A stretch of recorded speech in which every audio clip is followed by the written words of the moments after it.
I'm Garrett with Ure-a-Duck Decoys. Today we're going to go over the process of how to burlap a foam hunting decoy. The first step is to go over our materials.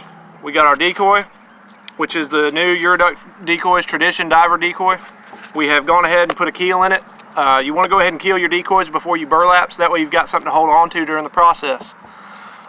We also have our loose weave burlap. This is the same kind of burlap that they use for landscaping and erosion control. I like to use the loose weave. Some people use a tighter weave. For me, the loose weave allows me to get the mastic in more and holds on better. We've also, for our mastic, we've got Acryl Pro ceramic tile adhesive. Any ceramic tile adhesive will work. Tile adhesive is the same thing they use to put tile down in bathrooms, so it is resistant to water, and it really does a good job. I've got latex gloves here that I'm going to use just to keep it off my hands. Afterwards, everything will clean up with water. If you don't want to use latex gloves, you don't have to. I've got a small tub of water that we're going to use later on in the process for smoothing the decoy out. I've got a 1-inch long bristle brush. Any width will work. You're not doing any tight work on this, so any width will work. I just had a 1 inch with me. And a pair of scissors that you don't mind getting dirty for trimming the burlap. Okay, the first step, we're going to go ahead and roll out the length of burlap that we need. And so what I like to do is just put my decoy back down on the burlap and wrap it up to just beyond the keel and go ahead and roll it down and then trim it off. If you're doing a lot of decoys and they're all the same type of decoys, like maybe a HERTERS style or this Tradition style right here, you can go ahead and cut out a template for the amount of burlap you need so you don't waste as much. But if I'm just doing 1 or 2 decoys, I like to do this and just trim off whatever's extra. Okay, now that we've got the right amount of burlap, we're going to go ahead and put a thick layer of mastic onto the decoy.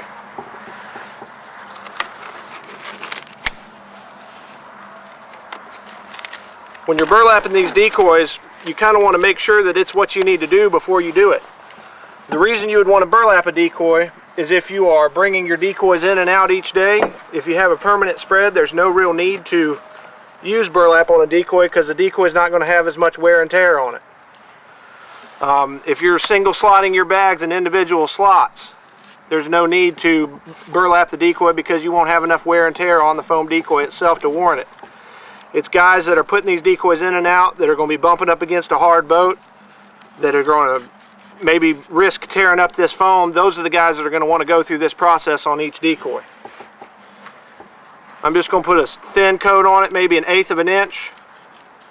You want it just thick enough to fill in all those small grooves and to go ahead and be able to hold your burlap onto the decoy while you're burlapping it. This is your adhesion to the decoy. It's going to hold the burlap on.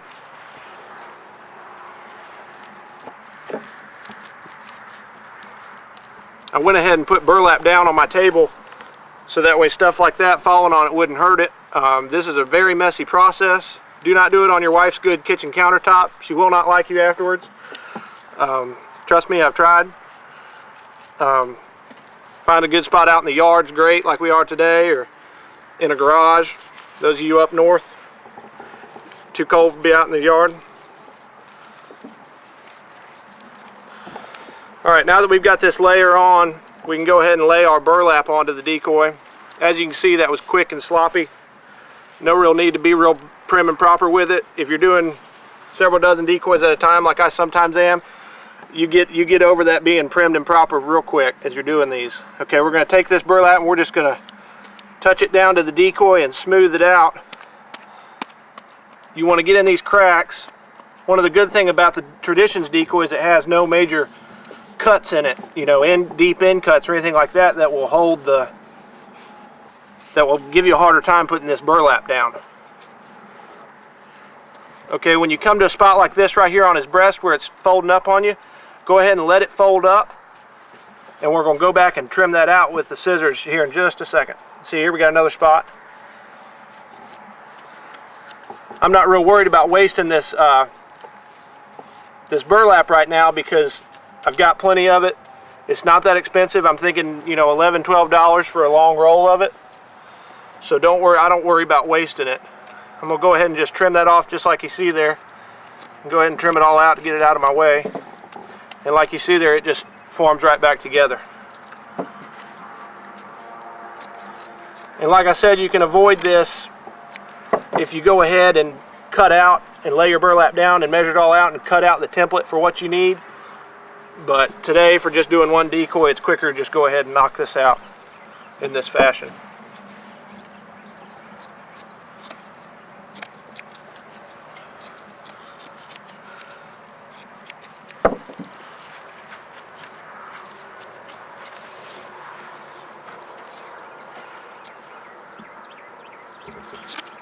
As you can see, I've already wasted that much. It's no big deal. Whenever you get a spot like this right here where you got a big gap, that burlap will expand out, and as you can see, you just pull it in to fill it. You don't want any exposed areas of foam. If you do, those will be a weak spot on your decoy.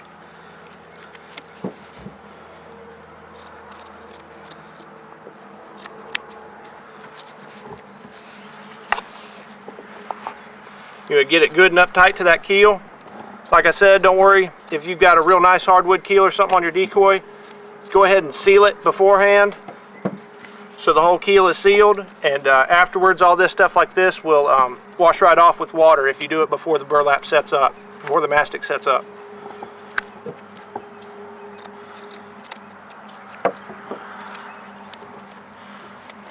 Alright, this is a pretty common problem right here. I've got this spot right here on the decoy that's not covered in burlap. It's a real easy fix. I'm going to grab me some mastic out of my bucket and smear it on there, and then I'm going to take, you've usually got some trimmings or something like that. You just take that and lay that right in and patch right over it and it'll hold.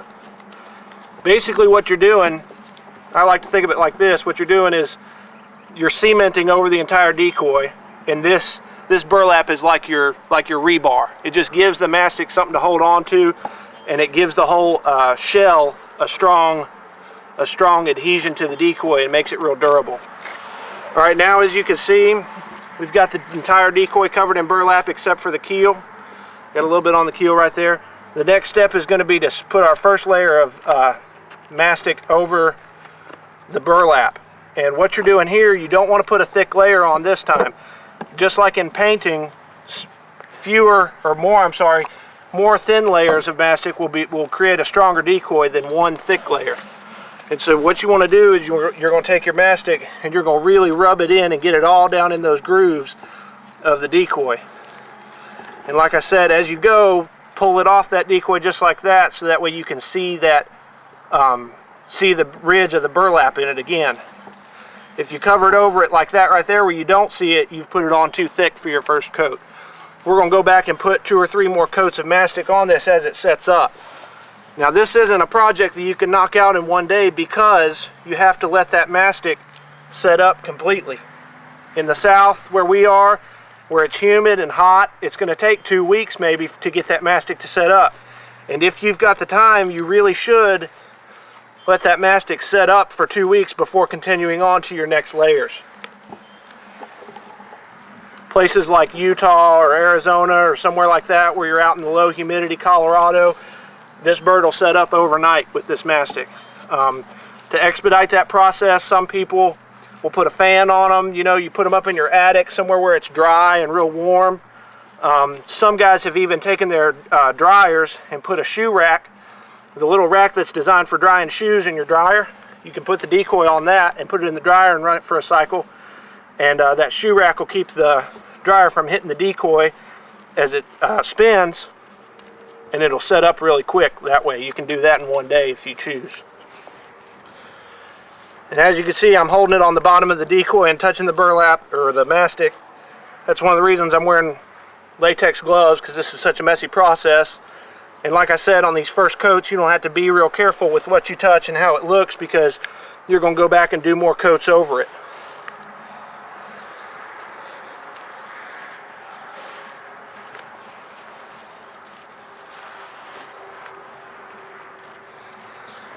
You get that one coat on and get it all rubbed in real good, and then we're going to go back over it and smooth off the extra so it's not too thick on there.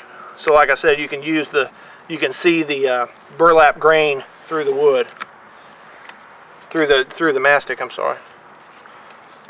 And so I just rub it off with my hand like that, and then wipe it back down onto the end of my container so I don't waste as much.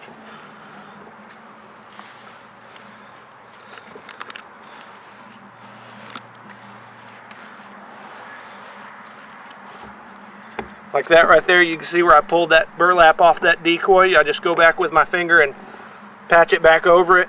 The only time you're going to have that issue is on this first coat. Once you get that first coat done, it holds it on. The mastic will hold the burlap on pretty well.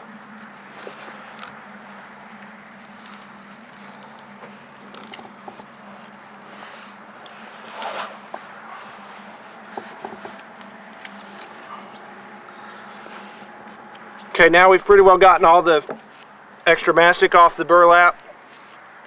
We're going to go ahead and what I like to do is I like to take this small bowl of water right here with my paintbrush. And this burlap, or the mastic, I'm sorry, is water soluble. So you get some water on your paintbrush here and just smooth it out. Go ahead and let that water get in there. And what you can do on your final layers, you take this brush and you run it like I'm doing here along with the feather grain, and it'll put a texture on your decoy. And you don't want to sand that off if you do it. If you skip this process, some guys don't do the whole painting on the decoy. They just sand the decoy afterwards. You're going to have a smoother decoy. It's going to be a little bit prettier in hand, but it's not going to have that real feather texture to it, and it's going to shine a little bit more in the field. So I like to go ahead and do this because, like I said, it gives it that feather texture.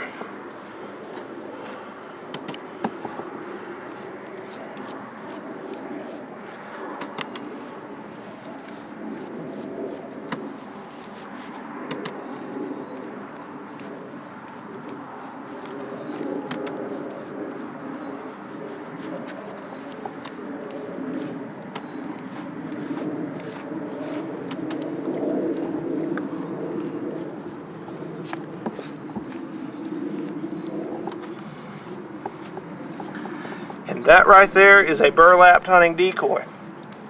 What we're going to do is we're going to let this one set up. We're going to put a couple more coats of mastic on it in the next few days. We're going to get Tracy Blake, our painter and designer for Ure-a-Duck decoys, to paint this decoy up, and we're going to show you what a final decoy looks like. But that's what it should look like once you're done. And like I said, your keel is covered in mastic now. You just take some water and with a little sponge or something like that and go ahead and clean that up if you want to keep your wood grain on your keel.